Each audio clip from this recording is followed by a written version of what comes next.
할렐루야, 할렐루야.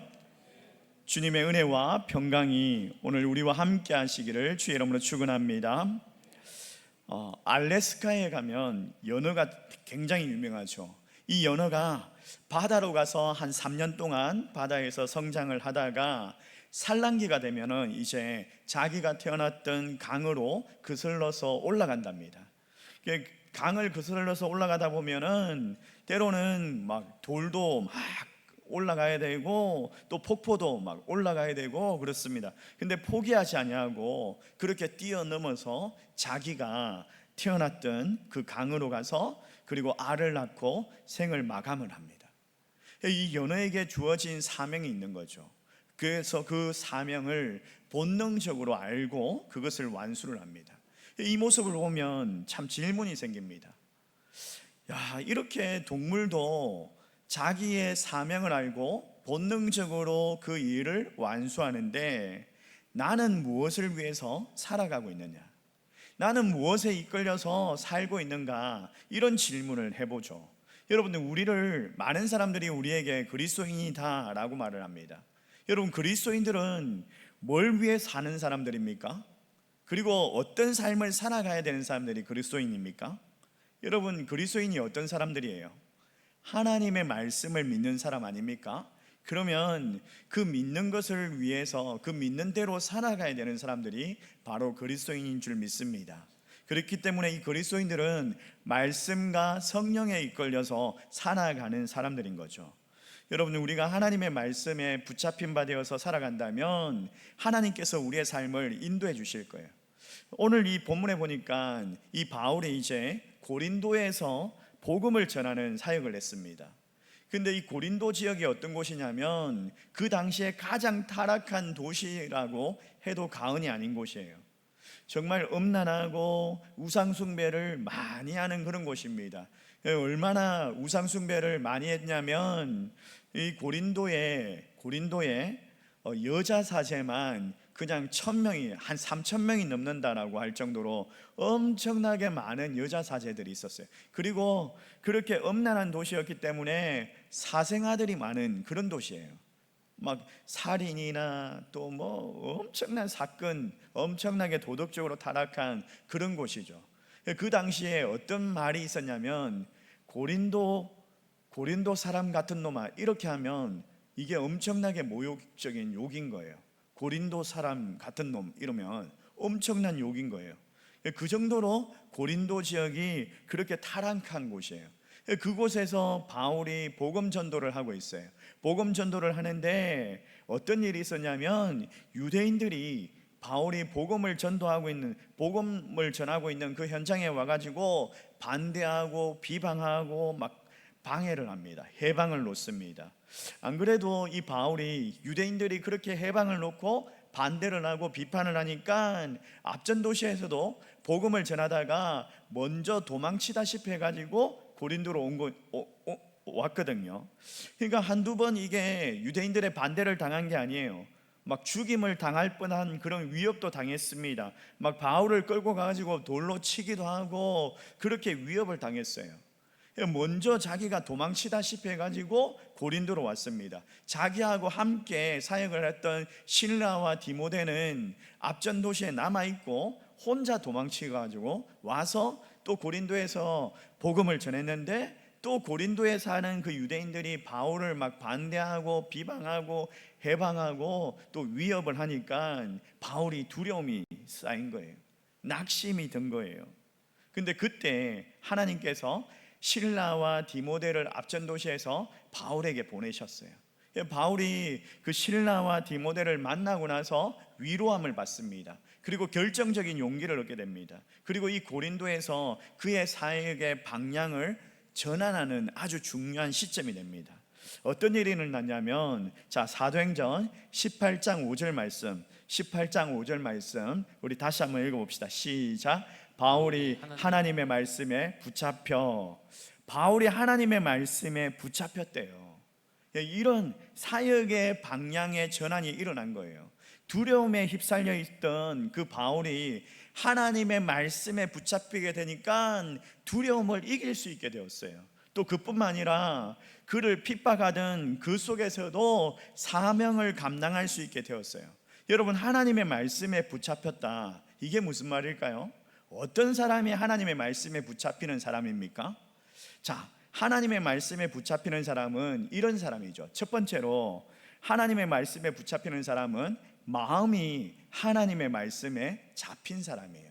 사로잡힌 사람이에요. 그냥 사로잡힌 사람.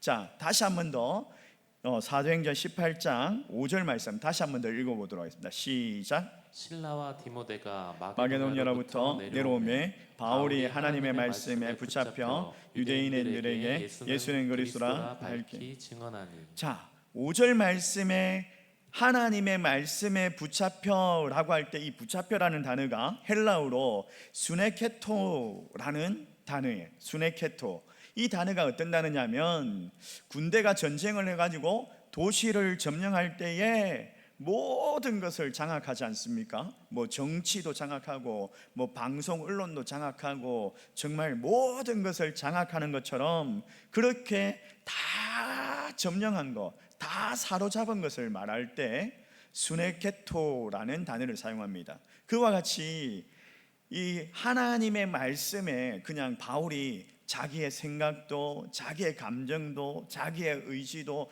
완전히 장악된 상태를 말하고 있는 거예요. 그러니까 말씀을 듣고 감동받고 은혜 받았습니다, 이 정도가 아니에요. 그냥 그 말씀대로 살아가겠습니다, 말씀이 인도하는 대로 가겠습니다, 내 의지가 없습니다, 내가 판단하지 않겠습니다, 말씀이 죽으라고 하면 죽겠습니다 라고 하는, 그러면서 그의 복음의 사역이 변화가 된 거죠. 이 바울이 고린도전서 9장 15절 말씀에 이렇게 고백하고 있어요. 사역의 방향이 전환되면서 이렇게 고백하는데 우리 같이 한번 읽어볼까요? 같이 읽습니다. 시작. 만일 복음을 전하지 아니하면 내게 화가 있을 것이로다. 여러분, 바울이 뭐라고 이야기하죠? 복음을 전하는 것이 이제는 선택이 아닙니다. 해도 되고 안 해도 되는 그런 일이 아니에요. 바울이 그냥 이렇게 이야기하죠. 복음 전하는 것이 내 존재의 이유입니다. 이 복음 전하는 것에 내가 목숨을 걸겠습니다. 이것이 나의 사명입니다. 그런 고백을 하고 있는 거죠. 여러분, 하나님의 말씀에 사로잡히니까 자기가 가지고 있던 그런 권리도 포기합니다. 하나님 앞에 내려놓고 그냥 그의 삶의 방향이 완전 바뀌어가지고 말씀이 결정하는 대로, 선택하는 대로 이끌림 받아서 살아가겠다라는 거죠. 탈북자 중에 이런 사람이 이야기하는 걸 들었어요. 고위 간부로 있던 사람이었어요. 이 사람이 이제 이런 이야기를 하는 거예요. 어릴 적부터 이제 북한사에 살다 보니까 그들이 이제 김일성, 김정일, 김정은을 그냥 우상화하지 않습니까? 그래가지고 수령님이 부모님보다 더 큰 은혜를 베푸신 분들이다, 수령님이 없으면 나도 없고 가족도 없고 조국도 없다, 뭐 이러면서 주체 사상에 막 붙잡혀가지고, 그러면서 그 거짓된 그 주체 사상에 속아가지고 살았다라는 거예요. 그렇게 한평생 살다가 새로운 세계에 오니까 그게 깨진 거죠. 참 신기한 일 아닙니까? 사람이 만든 사상에도, 거짓된 사상에도 붙잡혀가지고 그렇게 살아가는데, 하나님의 은혜를 입은 우리는요, 지금 우리가 뭘 붙잡고 살고 있습니까? 여러분 한번 생각해 보십시오. 세상의 성공, 세상의 돈, 뭐 세상의 안락함과 안전함, 아니면 뭐 비교와 소유욕, 아니면 하나님의 말씀입니까? 여러분, 우리가 뭘 붙잡고 살아가는지를 한번 생각해 보십시오. 하나님의 말씀에 붙잡히게 될 때에 우리에게 진정한 자유와 하나님의 능력이 부어주시는 줄 믿으시길 바랍니다. 여러분, 말씀이 장악할 때 하나님께서 말씀을 통해서 우리를 사용하시거든요. 사랑하는 성도 여러분, 하나님의 말씀에 붙잡힐 수 있기를 주의 이름으로 축원합니다. 그래서 이 바울이 고백했던 것처럼 복음을 전하지 않고는 뭐 화가 있다라고 고백할 정도로 여러분들이 말씀에 붙잡힌 바 되어가지고 말씀을 전하면서 그렇게 여러분의 생각과 여러분의 의지를 내려놓고 하나님의 말씀대로 살아가는 저와 여러분 되시기를 주의 이름으로 축원합니다. 두 번째로 보니까 이 말씀에 붙잡히는 사람이 어떤 사람이냐, 두려움이 없이 사명을 감당하더라는 거예요. 여러분 사도행전 18장 9절과 10절 말씀해 보니까 이 바울이 내면적인 갈등이 있었던 것 같아요. 그래서 내면적인 싸움을 막 겪고 있는데, 자 9절 10절 말씀 우리 같이 한번 읽어볼까요? 같이 읽습니다. 시작. 밤에 주께서 환상 가운데 바울에게 말씀하시되 두려워하지 말며 침묵하지 말고 말하라. 내가 너와 함께 있음에 어떤 사람도 너를 대적하여 해롭게 할 자가 없을 것이니 이는 이 성중에 내 백성이 많음이라 하시더라. 여러분 이 바울이 보니까 유대인들이 강하게 반대를 하고 비방하니까 복음을 전할 수가 없는 거예요. 처음에는 해당에서 복음을 전했는데 해당에서 쫓겨나기도 하고, 또 유대인들이 자기에게 막 돌을 던집니다. 깊은 마음의 상처가 생겼어요. 두려움이 생겼습니다. 낙심이 되었습니다. 이제는 이곳에서 복음을 거절당하는구나, 이제는 더 이상 전할 수가 없구나, 이러고 막 회의감에 사로잡혀 있을 때, 또 그러면서 이제 조용히 밤중에 기도를 합니다. 기도하는데 한산 가운데 주님께서 찾아오셔가지고 바울에게 이렇게 말씀하시죠. 두려워하지 말고 침묵하지 말고 말하라. 내가 너와 함께 있겠다 라고 말씀하시면서 하나님께서 약속을 하셔요. 세 가지의 약속을 말씀하십니다. 뭐라고 약속하시느냐? 내가 너와 함께 있다. 그러면서 동행을 약속하십니다. 또 두 번째로 보니까 너를 해롭게 할 자가 없을 것이다. 보호를 약속하십니다. 보호를. 그 다음에 세 번째로 보니까 이 성중에, 이 고린도라는 이 타락한 도시, 이 엄난한 도시에 내 백성들이, 예수 믿을 사람들이 많이 있다라는 거예요. 열매를 약속하십니다. 바울이 이 약속을, 말씀을 붙잡고요, 다시 한 번 더 일어나죠. 다시 한 번 더 용기를 내면서 그의 사역의 전환이 일어나죠. 여러분 이 약속은요, 이 세 가지 약속은 바울에게만 주신 게 아니에요. 이 시대를 살아가고 있는 복음 전도자들, 바로 우리에게도 주시는 하나님의 위로이며 격려인 줄 믿으시길 바랍니다. 우리가 약속을 붙잡고 살아갈 때 두려움보다 확신으로 살아갈 수가 있습니다. 복음을 전하지 않고는 정말 살아갈 수 없는 그런 마음들이 생겨날 거예요. 여러분 내면에 막 그런 갈등들이 생깁니까? 어차피 전해봤자 뭐 거절할 건데, 막 친구들에게 교회 가자, 예수 믿으라 이러면은 또 그 이야기 하나, 그만 좀 이야기해라, 그만 좀 이야기해, 지에 피가 나겠다 이러면서 막 나를 막 미워하고 이상한 사람 취급하고 이럴 텐데, 그러면서 내면에 막 두려움이 생겨가지고 더 이상 말하지 않겠다, 더 이상 저 친구에게는 복음 전하지 않겠다, 이렇게 하면서 입을 닫았습니까? 두려움이 생겼습니까? 여러분 하나님께서 말씀하십니다. 두려워하지 말라. 내가 너와 함께 있다. 아멘이십니까? 하나님의 임재를 확신하시면서 어떤 상황과 어떤 환경에서도 용기를 내시고 주의 복음을 전하면서 살아갈 수 있기를 주의 이름으로 축원합니다. 이 토마스 에디슨이라는 발명가가 있죠. 유명한 발명가, 우리가 너무나 잘 알고 있는 이 에디슨이요, 전구를 완성할 때에 수백 번 실패를 했다고 합니다. 그러면서 그가 그렇게 얘기를 했대요. 나는 이 실패가 고생스럽지 않았다. 나는 이 실패를 하면서도 너무 기뻤다 라고 이야기를 했어요. 무슨 말이에요? 실패를 하면서도 그가 더 큰 기쁨을 얻을 수 있었던 이유가 뭐예요? 실패를 통해 가지고 성공을 할 수 있었기 때문에, 그걸 만들 수 있었잖아요. 우리도 마찬가지입니다. 여러분 하나님의 말씀에 붙잡힌 사람은요, 여러분의 그 사명들이 억지로 하는 게 아니에요. 기쁨으로 감당할 수가 있습니다. 우리가 뭔가를 일을 할 때에 이 일의 결과가 어떻게 될 것인가, 이걸 막 자주 따지지 않습니까? 이렇게 해봤자 되지도 않을 텐데, 아니 이런 사람들하고 사역해봤자 되겠냐 이러면서 막 효과를 따지고 결과를 따지고 그러지 않습니까? 또 어떤 성도들에게 물어봅니다. 아니 믿지 않는 자녀들에게 교회 오라고 하세요, 남편에게 복음을 전하세요, 이렇게 물어보면 하시는 말씀이, 아이들이 뭐 다 컸는데 뭐 부모 말을 듣습니까? 듣지도 않는데 자녀들한테 괜히 교회 가자고 말하면은 괜히 싸움만 나죠. 남편한테 이야기하면 괜히 갈등만 일어나죠. 이러면서 결과를 먼저 이야기합니다. 결과를. 여러분 하나님은요, 결과보다 순종을 원하시는 줄 믿으시기 바랍니다. 하나님께서 말하라고 하셨다면 우리는 말하면 됩니다. 그러면 책임은, 그 다음 책임은요, 그 결과에 대한 책임은 하나님께서 지시는 거예요. 우리는 순종만 하면 됩니다. 사랑하는 성도 여러분, 지금 그 결과를 바라보면서 두려워하고 계십니까? 그래서 복음을 전하지 못하고 사역 앞에서도 머뭇거리고 계십니까? 주님의 음성을 들으시기를 바랍니다. 두려워하지 말라, 침묵하지 말고 말하라, 내가 너와 함께 있다 라고 말씀하십니다. 이 확신을 가졌던 이 바울이요, 1년 6개월이나 그 고린도 지역에 머물면서 복음을 전하고 가르치고 그 사역을 감당했죠. 우리도 역시 이 약속을 믿고 전하고 가르치면서 또 결과는 하나님께 맡기고 말씀을 붙잡고 두려워하지 말고 담대하게 순종하시기를 주의 이름으로 축원합니다. 세 번째로 말씀에 붙잡힌 사람은요, 책임을 다하고 담대하게 살아가는 사람이에요. 자, 오늘 본문 6절 말씀해 보니까 바울이 비방하는 유대인들에게 이렇게 말하고 있어요. 우리 같이 한번 해볼까요? 같이 읽습니다. 시작. 너희가 너희의 머리로 돌아갈 것이요 나는 깨끗하니라. 여러분, 이 말이 뭐예요? 너희의 피가 너희의 머리로 돌아간대요. 그러면 그냥 단순하게 포기한 겁니까? 유대인하고는 절교하겠어, 유대인들에겐 복음을 안 전하겠어, 이러면서 절교한 겁니까? 아니에요. 자기의 사명을 다했기 때문에 이제는 양심적으로 자유롭다라고 고백하는 거죠. 하나님께 그 결과를 맡기겠다라고 고백하는 거죠.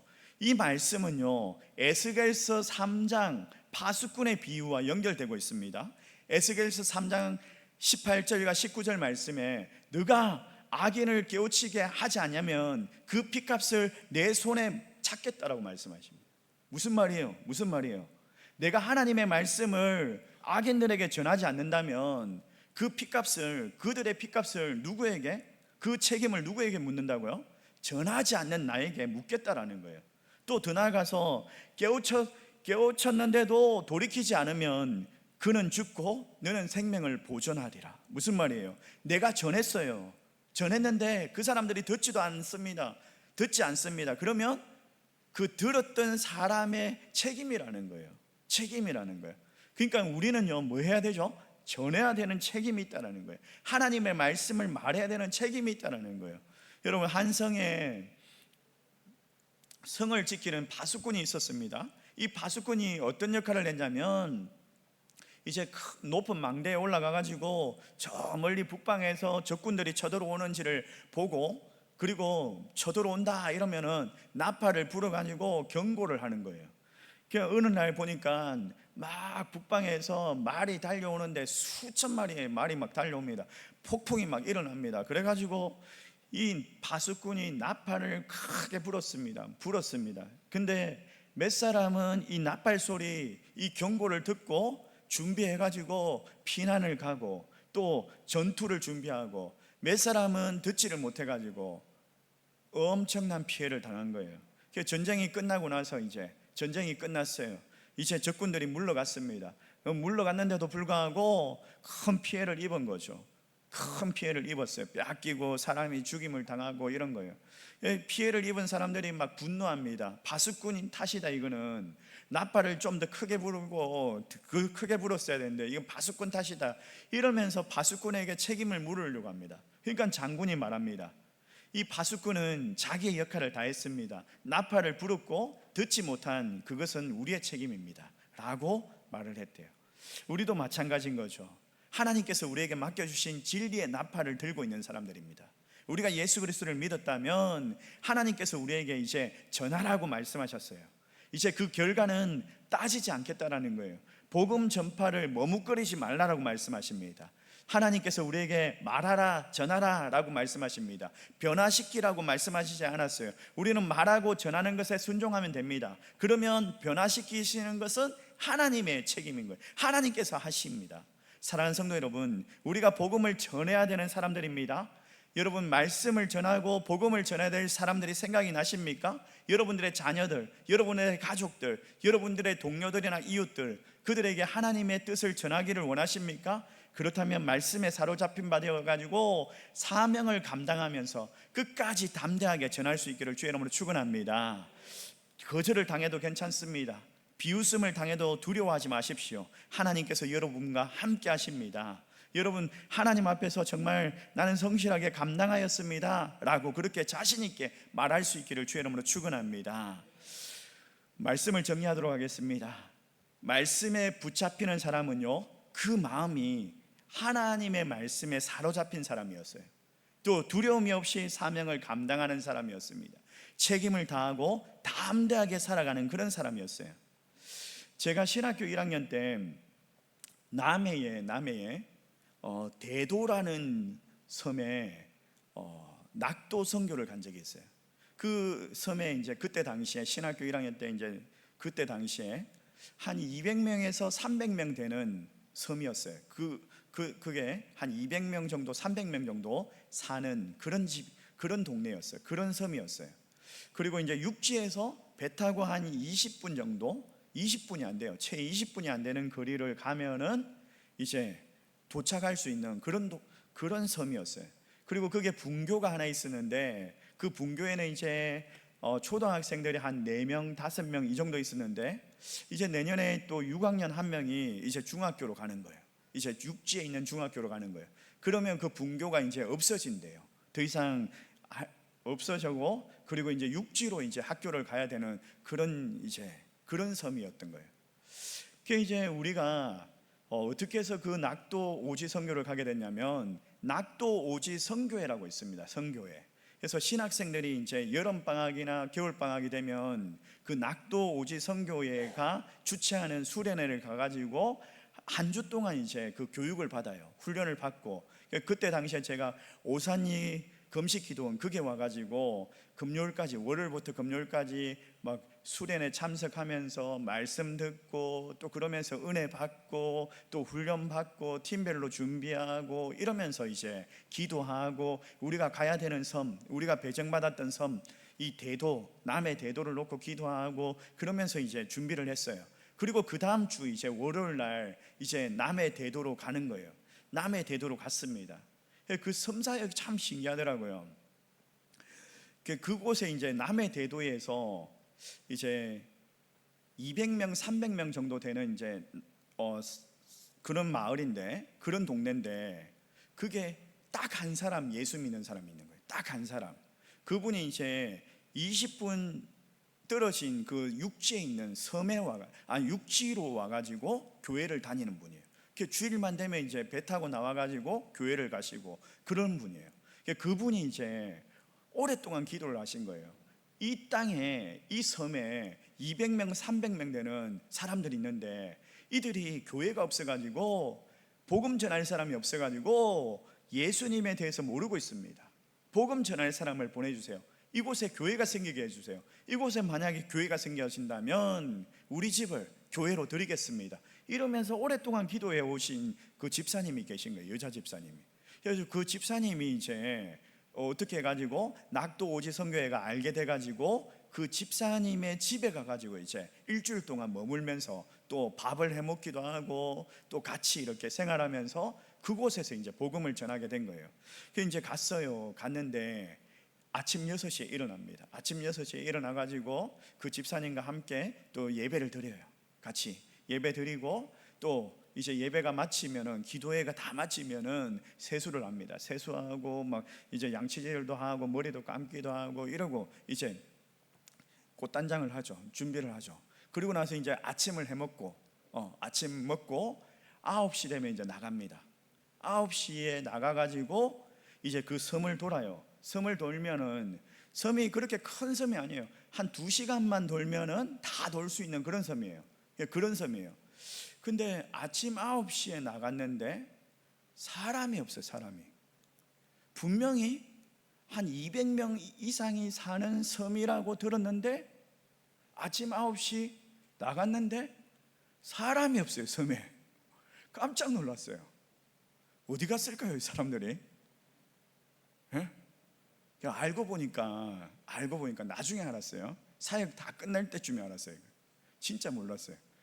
알고 보니까 이 사람들이 새벽 4시, 뱃사람들은 새벽 4시나 이때쯤 되면 배 타고 나가요. 다 배 타고 나가가지고 양식하는 사람도 있고 고기 잡는 사람도 있고 이러는데 다 배 타고 나가지고 고기 잡는 사람들은 고기를 잡아가지고 어시장에 갖다 팔고 육지에 있는 어시장에 갖다 팔고 또 양식하는 사람들은 새벽 4시에 나가가지고 또 거기서 밤새 지키면서 고기를 이제 막 훔쳐가는 사람들도 있을 거 아니에요. 그러니까 24시간 지켜야 되는, 양식장을 지켜야 되는 거예요. 거기서 지키면서 거기서 생활하는 거예요. 저녁 9시나 돼야지 사람들이 들어와요. 섬에 사람이 없어요. 깜짝 놀랐어요. 우리가 뭐하러 갔죠? 그게 복음 전하러 갔잖아요. 근데 사람이 없어요. 동네 개 돌아다니고 애들 한 4명 5명 이렇게 초등학교에서 있고 그 개들하고 놀고, 또 간혹 만나면은 한 80대 70대 일 못하시는, 이제 밖에 배 타고 못 나가시는 그런 어르신들만 있는 거예요. 그런 어르신들을 동네에서 만나면 너무 반가워요. 반가워. 사람이 없으니까. 그 어르신들도 우리를 엄청 반가워해. 사람이 없으니까. 우리가 그 어르신들 붙잡고 이제 전도를 하는 거예요. 2인 1조로 가가지고 뭐 붙잡고 전도를 하는데, 그냥 그 한 분 놔두고 한 2시간 동안 이야기하고 노는 거예요. 뭐 어떻게 사셨어요? 뭐 어떻게, 뭐 한 분 어르신을 만났는데 기억에 남는 게, 그분이 자기가 용왕신에게 빌어가지고 아들을 낳았대요. 아들을. 그런 분이 있더라고요. 그래가지고 그 할머니에게 이제 복음을 전했어요. 용왕신 믿으면 안 된다. 용왕신은 없다. 그런 귀신 믿으면 안 된다. 이러면서 복음을 전했어요. 복음을 전하고 그분이 복음을 안 받아들이려고 하다가도 우리가 막 2시간씩 앉아가지고 전하니까 복음을 받아들이더라고요. 2시간 복음 전하면 받아들이더라고요. 그래가지고 예수 믿겠대요. 예수 믿겠다고 하고 영접 기도도 하고, 또 확인 질문을 합니다.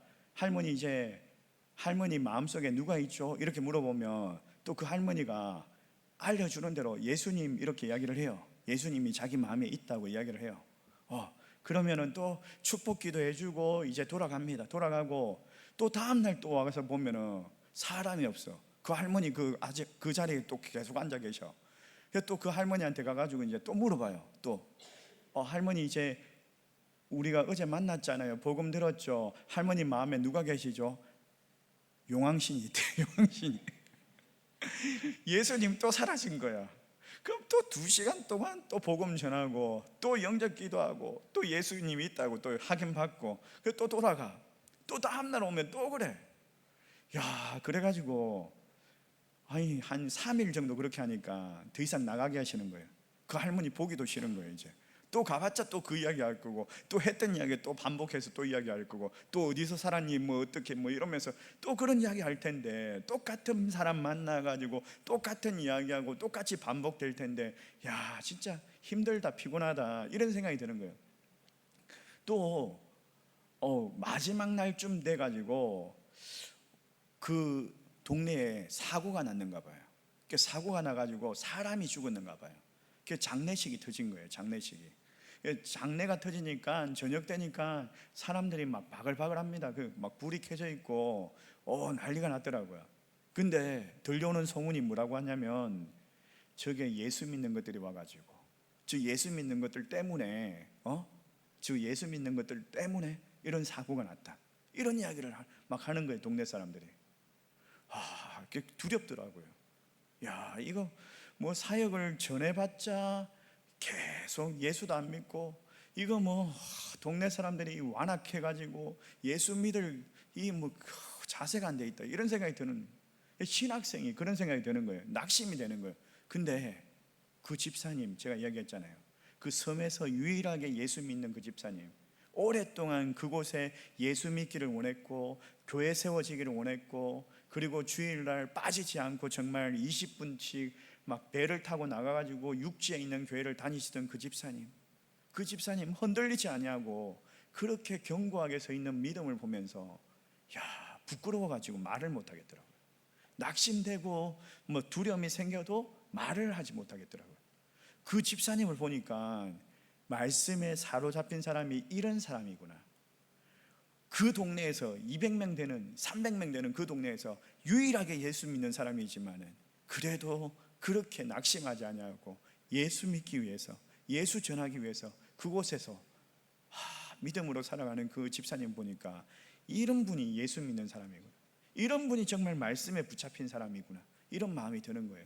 여러분, 그렇게 살아갈 수 있기를 주의 이름으로 축원합니다. 그래서 오늘 이 시간 여러분들이 말씀 앞에 설 수 있도록 결단하십시오. 여러분 마음에 정말 품고 그 말씀대로 살겠습니다. 말씀을 가까이 하겠습니다. 말씀을 기뻐하겠습니다. 말씀에 순종하겠습니다. 이렇게 결단하십시오. 올해 또 하반기에 우리가 양육 훈련 하지 않습니까? 말씀을 혼자 막 공부하려고 하면 잘 안 됩니다. 해보세요. 말씀 혼자 공부하는 거 자기 관리가 잘 되는 사람이면 혼자서 해도 됩니다. 혼자서 하셔도 잘 될 수 있지만은 자기 관리가 잘 안 되잖아요. 작심삼일이잖아요. 우리가 막 계획 세워놓고 잘 안 되잖아요. 그 안 되는 분들은 어떻게 되느냐? 양육훈련 이 사역에 참여해야 돼요. 양육훈련 신청해가지고 말씀 사역에 들어와가지고 같이 말씀 동력자들, 동기들을 얻어가지고 같이 공부해야 돼요. 말씀을 같이 공부해야 돼요. 그래야지 여러분의 믿음이 자라갈 수 있는 거예요. 제가 올해부터 우리가 제자훈련을 하고 있지 않습니까? 이 몇 분의 이제 제자훈련생들과 함께 가정에서 3시간, 4시간 동안 이렇게 말씀을 나눕니다. 밥도 먹고 또 말씀 나누고 삶을 나누고 이럽니다. 첫 번째 하는 질문이 있어요. 제가 항상 하는 질문이 있어요. 여러분 일주일 동안 어떻게 사셨습니까? 라고 물어봅니다. 일주일 동안 어떻게 사셨습니까? 물어보면 대부분의 사람들이 뭐라고 이야기하냐면 제자훈련 숙제하다가 왔습니다. 이런 얘기를 해요. 제자훈련 숙제가 많거든요. 그럼 제가 뭐라고 이야기하는 줄 알아요? 제대로 사셨습니다. 제대로 사셨습니다. 말씀대로 살려고 얼마나 숙제를 많이 했는지, 얼마나 노력을 했는지 그게 눈에 보이는 거잖아요. 여러분 그렇게 살아내야지 말씀에 붙잡힌 바 되어서 살아갈 수 있지 않겠습니까? 여러분 말씀에 붙잡혀 살아갈 수 있는 저와 여러분 되시기를 주의 이름으로 축원합니다. 주님의 지혜와 용기와 기쁨으로 날마다 충만하시기를 주님의 이름으로 축원합니다.